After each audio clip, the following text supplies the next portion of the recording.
Hi students, कैसे हैं आप सब लोग। मुझे उम्मीद है कि आप सब लोग बहुत बढ़िया होंगे, स्वस्थ होंगे, मस्त होंगे और एंजॉय कर रहे होंगे। तो इसी उम्मीद के साथ में आप लोगों का स्वागत है आपके अपने चैनल फोकस क्लासेस पर। मेरा नाम दीपक कजोरिया है और आज के इस पूरे लेक्चर में जो क्वेश्चन हम लोग सॉल्व करने जा रहे हैं वो 10th क्लास के chapter areas related to circles, एक बहुत ही छोटा सा लेकिन बड़ा प्यारा सा क्वेश्चन है। ठीक है, तो चले देखते हैं क्वेश्चन में क्या दिया और फाइनली हम लोगों को क्या करने के लिए बोला गया। आते हैं क्वेश्चन पर। तो क्वेश्चन में बोला है to circles touches each other internally if the sum of their areas is 116 pi centimeter square and the distance between their centers is 6 centimeter, then find their radii। तो क्वेश्चन हम लोगों से कह रहा है कि दो सर्कल्स हैं और दोनों एक दूसरे को इंटरनली टच करते हैं। अच्छा, इंटरनली टच करने का क्या मतलब है? इंटरनली टच करने का मतलब है कि एक सर्कल है और उसी के अंदर दूसरा सर्कल है और तब दोनों सर्कल्स एक दूसरे को टच कर रहे हैं, तो इसको बोलते हैं इंटरनली टच करना। ठीक है, तो दो सर्कल्स हैं, दोनों इंटरनली एक दूसरे को टच करते हैं। अब अगर दोनों सर्कल्स के एरियाज का सम 116 पाई सेंटीमीटर स्क्वायर है जबकि दोनों सर्कल्स के सेंटर्स के बीच की डिस्टेंस 6 सेंटीमीटर है, तो फिर दोनों की रेडियाई क्या होगी? ठीक है, तो क्या निकालना है हम लोगों को? दोनों की रेडियस फाइंड करनी है। ठीक है, तो चलिए स्टार्ट करते हैं। जब हम लोगों को रेडियस फाइंड करनी है और नहीं पता है तो हम लोग क्या करें? लेट कर लें। ठीक है, तो हम लोगों ने यहां पर लेट किया, let the radius of the bigger circle, we R, capital R मान लिया। ठीक है, and the radius of smaller circle be small R. तो हम लोगों ने माना कि भाई जो बड़ा वाला सर्कल है उसकी रेडियस तो कैपिटल आर है और जो छोटा वाला सर्कल है उसकी रेडियस स्मॉल आर है। ठीक है, एक चीज और हम लोग यहाँ पे कंसीडर कर लेते हैं। भाई मान के चलते हैं कि सर्कल का सेंटर ये होगा जबकि जो बड़ा वाला सर्कल है उसका सेंटर ये होगा। बड़े सर्कल के सेंटर को चलो हम लोग ओ से रिप्रेजेंट कर देते हैं और छोटे सर्कल के सेंटर को हम लोग ओ डैश से रिप्रेजेंट कर देते हैं और जिस पॉइंट पर दोनों ही सर्कल्स एक दूसरे को टच कर रहे हैं उसको नाम दे देते हैं पी। तो पी पॉइंट पर ये दोनों सर्कल्स एक दूसरे को टच करते हैं। अब अगर हम लोग देखिए पी को ओ डैश के साथ में ज्वाइन कराते हैं तो ये बेसिकली क्या है? ये रेडियस है किसकी?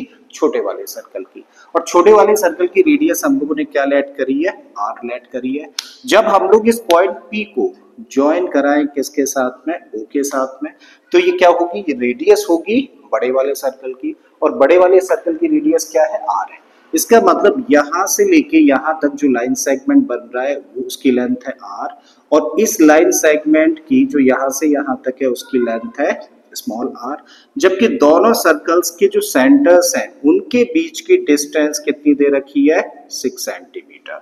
तो इस फिगर को अगर हम लोग ध्यान से देखें तो भाई हम लोग देख पा रहे हैं कि एक लाइन सेगमेंट ये है पीओ डैश, दूसरा ये है ओ डैश ओ। अगर इन दोनों लाइन सेगमेंट्स को प्लस कर दें तो कौन सा लाइन सेगमेंट बन जाएगा? PO, right. इसका मतलब दिस लाइन सेगमेंट का मतलब है आर, इस लाइन सेगमेंट का मतलब है 6 सेंटीमीटर और इस बड़े लाइन सेगमेंट का मतलब क्या है? Capital are.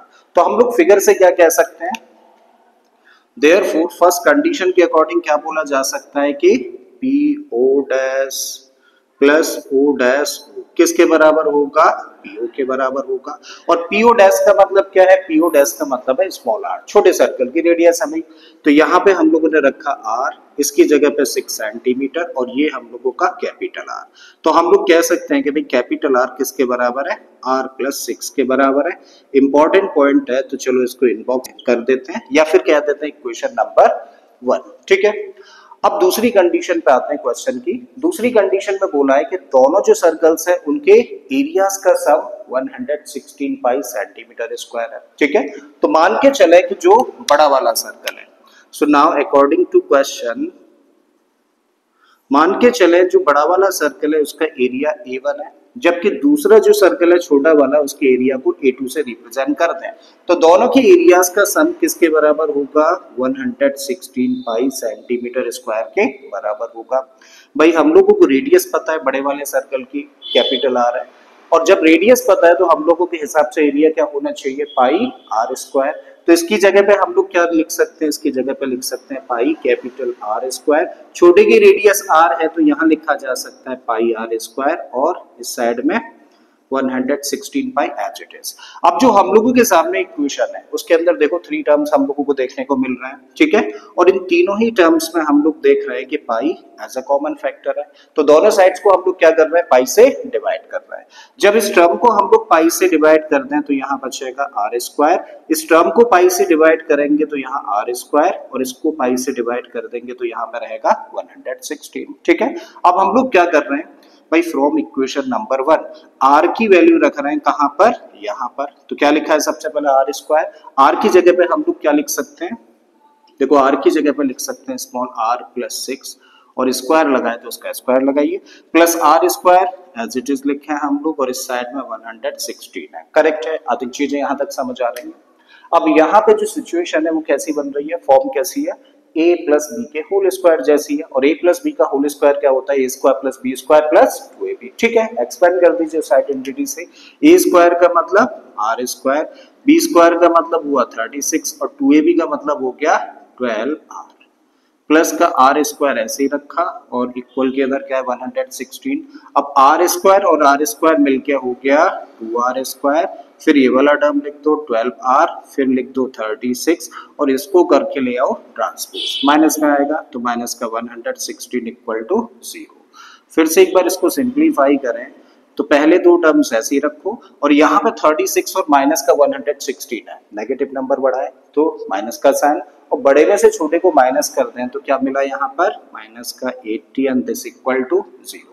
अब देखो कितने टर्म्स हैं, इस साइड में 3 टर्म्स हम लोग देख रहे हैं, और तीनों के तीनों टर्म्स में 2 एक कॉमन फैक्टर है, तो इसका मतलब इक्वेशन की दोनों साइड्स को हम लोग 2 से डिवाइड कर रहे हैं, और जब इक्वेशन की दोनों साइड को हम लोग 2 से डिवाइड कर रहे हैं तो भाई यहाँ पे क्या रह जाएगा 2 से डिवाइड करने पर आर स्क्वायर, यहाँ पे क्या रहेगा 6r, और यहाँ पे बचेगा माइनस का 40 एंड दिस इक्वल टू 0।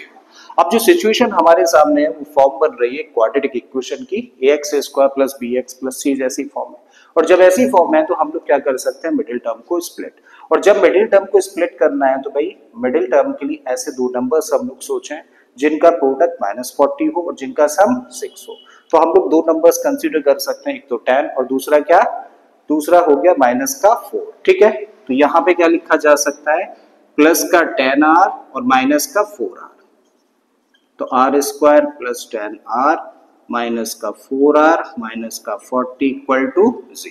अब इन दो टर्म्स में देखें तो r कॉमन है, r कॉमन लिया तो यहाँ से बचा r, प्लस का साइन रखिए, बाहर चला गया r तो यहाँ से बचा 10, इन दो टर्म्स में देखें तो क्या कॉमन है, माइनस का 4, माइनस 4 कॉमन लिया तो यहाँ पे r, और इस माइनस की वजह से प्लस का 10 बन गया, दिस इक्वल टू 0। अब हमारे सामने कितने टर्म्स हैं, हमारे सामने दो टर्म्स हैं, और इन दोनों ही टर्म्स में हम लोग देखें तो r प्लस 10 यहाँ भी और r प्लस 10 यहाँ भी है, मतलब इस ब्रैकेट को कॉमन लिया जा सकता है, तो भाई हम लोगों ने कॉमन लिया किसको, r प्लस 10 को, और जब r प्लस 10 कॉमन ले लिया तो बचा क्या, r minus 4 in another bracket and this equal to 0.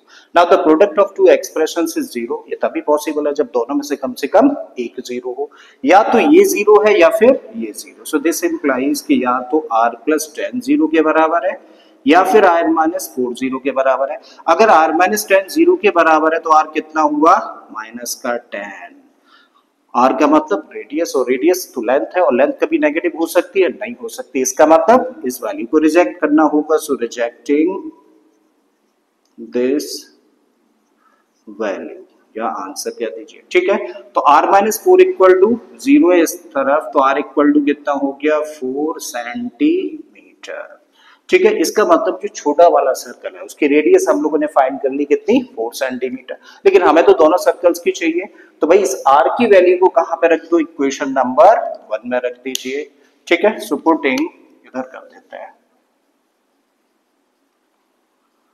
Putting r equal to 4 in equation number 1, और यहां से कैपिटल कितना हुआ, r प्लस 6 है तो r की जगह पर रखा 4 प्लस 6 इक्वल टू 10 सेंटीमीटर, ठीक है। So therefore r equal to 10 centimetre and small r equal to 4 centimetre is the answer of this question.